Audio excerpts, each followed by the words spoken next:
शक्तिमान पिता धन्यवाद करते हैं आज के सुंदर बाइबल अध्ययन के लिए। खुदावन हरि को बड़ी बरकत दे, आशीष करें पिता, यीशु नाम से मांगते हैं, आमीन। हम पढ़ेंगे दूसरा राजा 2 अध्याय, एलिया का स्वर्गारोहण। जब यहोवा एलिया को बवंडर के द्वारा स्वर्ग में उठा लेने को था, तब एलिया और एलीशा दोनों संग संग गिलगाल को चले। और एलिया ने एलीशा से कहा, यहोवा मुझे बैतेल तक भेजता है, इसलिए तू यहीं ठहरा रह। एलीशा ने कहा, यहोवा के और तेरे जीवन की शपथ, मैं तुझे नहीं छोड़ने का। इसलिए वह बैतेल को चले गए। और बैतेलवासी भविष्यवक्ताओं के चेले एलीशा के पास आकर कहने लगे, क्या तुझे मालूम है कि आज यहोवा तेरे स्वामी को तेरे ऊपर से उठा लेने पर है? उसने कहा, हाँ, मुझे भी मालूम है, तुम चुप रहो। एलिया ने उससे कहा, हे एलीशा, यहोवा मुझे यरीहो को भेजता है, इसलिए तू यहीं ठहरा रह। उसने कहा, यहोवा के और तेरे जीवन की शपथ, मैं तुझे नहीं छोड़ने का।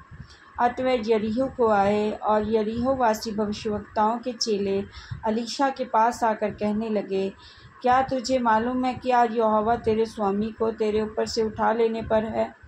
उसने उत्तर दिया, हाँ, मुझे भी मालूम है, तुम चुप रहो। फिर एलिया ने उससे कहा,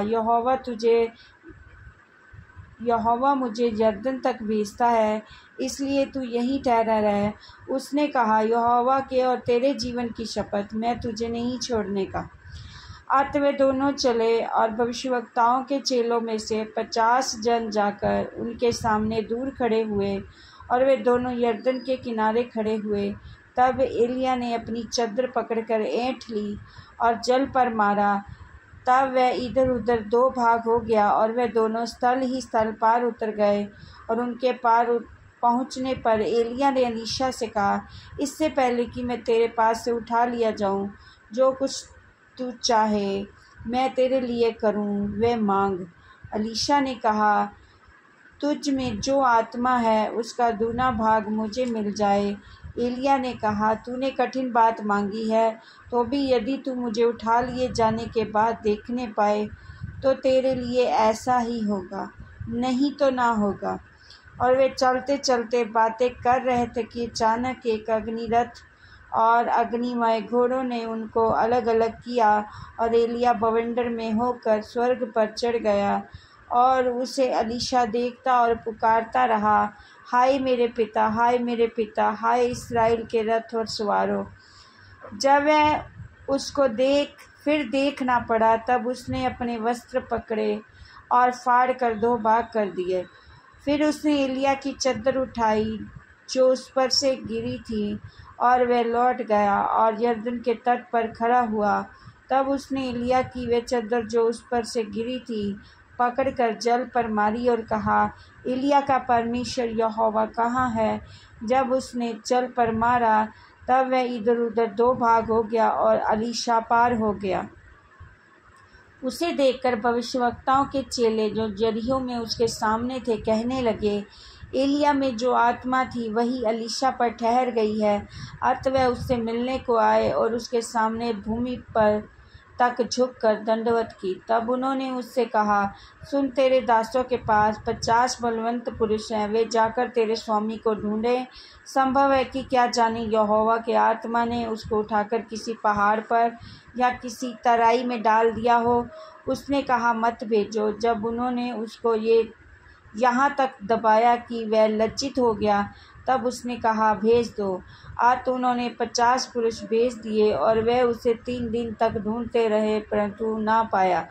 उस समय तक वह यरीहो में ठहरा रहा। जब वह उसके पास लौट आए, तब उसने उनसे कहा, क्या मैंने तुमसे ना कहा था कि मत जाओ? एलीशा के 2 आश्चर्य कर्म।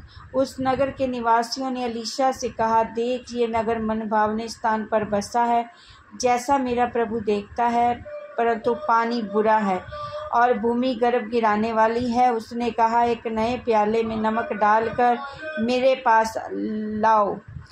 पास आओ। और वह उसके पास से ले आए। तब वह जल के सोते के पास निकल गया और उसमें एक नमक डालकर कहा, यहोवा यूँ कहता है, मैं ये पानी ठीक कर देता हूँ, जिससे वह फिर कभी मृत्यु या गर्भ गिराने का कारण ना होगा। अलीशा के इस वचन के अनुसार पानी ठीक हो गया और आज तक ऐसा ही है। वहाँ से वह बेतेल को चला और मार्ग की चढ़ाई में चल रहा था कि नगर से छोटे लड़के निकलकर उसका ठट्ठा करने लगे, हे चंदुए चढ़ जा, हे चंदुए चढ़ जा।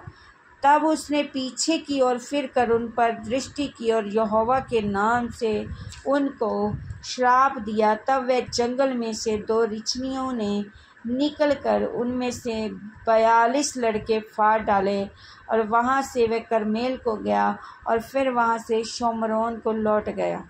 इस वचन के द्वारा पर ब्लेस करेंगे। आमीन। सब कुछ